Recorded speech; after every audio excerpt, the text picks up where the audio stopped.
안녕하세요. 대단히 반갑습니다.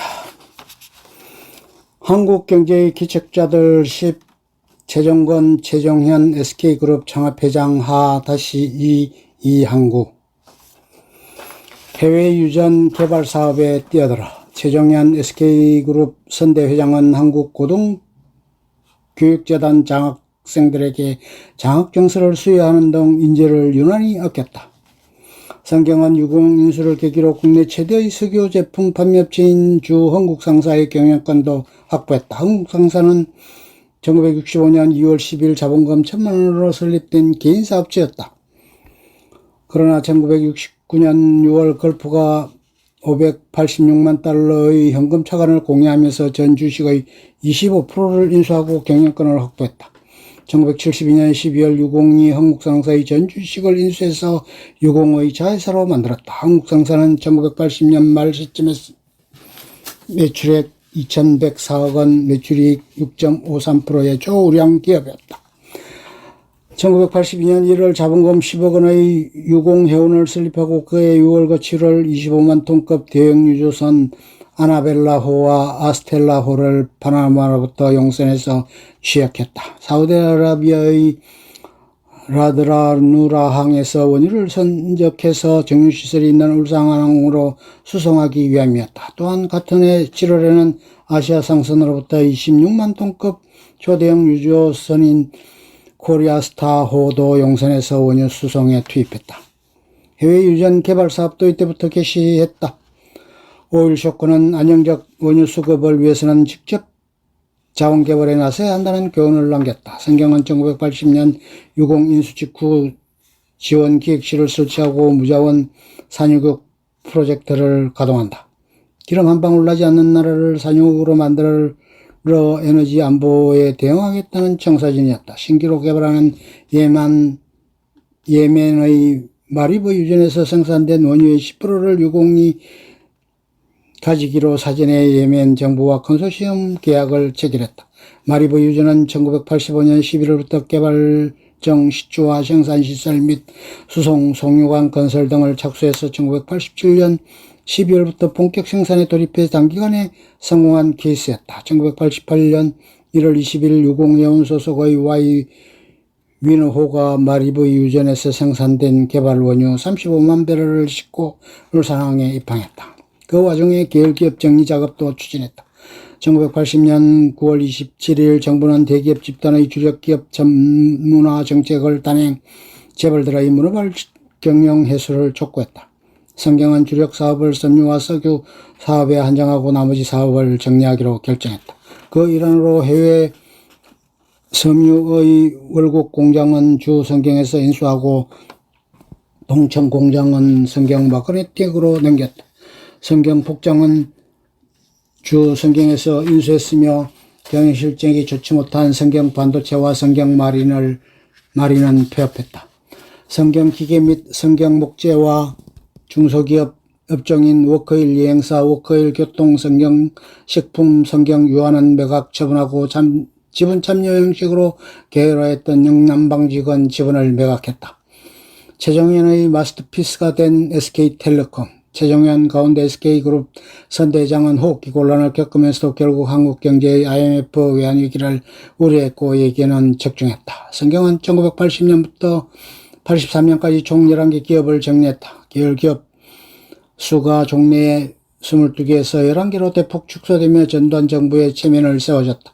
외형적으로는 파격적이어서나 내용면에서는 영양가 없는 사업만 골라 가지치기 했던 것이다. 성경의 대박 행진은 90년대에도 계속되는데 계기는 1994년 공기업인 한국이동통신을 인수한 것이었다. 한국전기통신 KT는 1994년에 소위 삐삐로 불리던 무선 호출 서비스 업무를 분리해서 자회사로 한국이동통신을 설립했다. 이 회사는 1988년부터 휴대전화 서비스를 개시했는데 무선 호출, 차량전화, 휴대전화 수요가 점장하는 등 전도가 매우 유망했다. 정부는 이동전화 사업, 전화 서비스 사업을 경쟁체제로 전환하기로 하고 제2 이동통신사업자 선정 작업에 착수했다. 1991년 7월 23일 국회에서 제2 이동 전화사업자 선정 기준을 담은 공중전기통신법과 전기통신 기본법 개정 법률안을 통과시켰다. 제2 이동통신은 20세기 마지막 황금알을 낳는 거위로 치부돼 성경, 유공, 부황제철, 고롱, 쌍용, 동양, 동부 등이 각축전을 벌인 결과 1992년 8월 20일 유공과 한전, GTE, 보다폰 등 총 16개 업체로 구성된 대한텔레콤이 최종 선정됐다. 그러나 우여곡절 끝에 제2통신의 낙찰자가 포항제철과 고롱 등의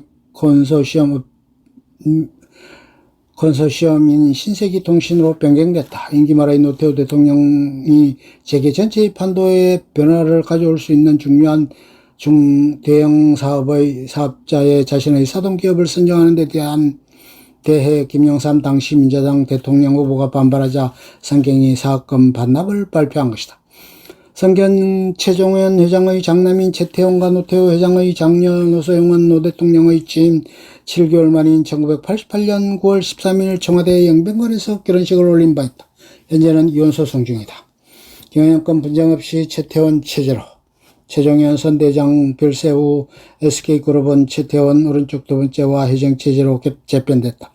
최 회장은 반도체 SK 하이닉스 인수 사업을 성공시키며 SK를 또 한 번 도약시켰다. 대신 성경은 선발 기업인 한국이동통신 현 SK텔레콤을 인수해서 1997년 SK텔레콤으로 상호를 변경했다. 신설 예정인 신세계통신보다 이미 영업 중인 선발 기업 한국이동통신을 인수하는 것이 훨씬 매력적이라고 판단한 셈이었다. 한국이동통신은 이후 1999년 신세계통신마저 인수함으로써 국내 이동통신업계의 최강자로 부상했다. 성경은 1980년대 이후 공기업인 대한석유공사와 한국이동통신을 인수해서 급속하게 덩치를 키워 삼성, 현대, LG와 함께 나란히 선두그룹을 형성한다. 이 과정에서 성경도 국내의 연어재벌처럼 정치권과 유대를 돈독히 했던 것으로 추정된다. 1993년 제14대 대통령으로 김영삼 정부가 들어서면서 전두환, 노태우 전임 대통령에 대한 단죄가 시작되면서 각종 비리들이 세간에 드러났다. 최종에는 전두환 대통령의 일회재단에 현대, 삼성, 대우, LG에 이어 5번째로 많은 액수인 28억 원을 출연했을 뿐만 아니라 장남 최태원의 장인인 노태우 대통령에게 30억 원을 공유한 것으로 드러났다. 최종에는 1998년 8월 26일 자택인 서울 워크힐 아파트에서 지병인 파업으로 별세했다. 향년 68세로 최종건 회장의 사인과 같다. 그의 타계로 SK그룹의 경영권은 최정현의 장남인 최태원에게 세습됐다.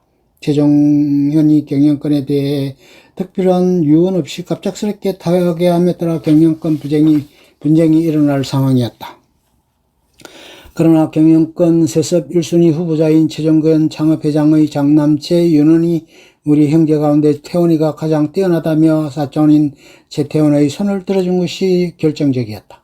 SK그룹은 8.15 해방 후 기속기업의 모체로 해서 대기업 집단으로 성장한 대표적 기업이었다. 기술자 출신이자 형인 최정근이 빈손으로 일궈낸 성경 직무를 미국 명문대 출신의 동생 최정현이 국내 정상의 SK그룹으로 키워낸 납작품이었다.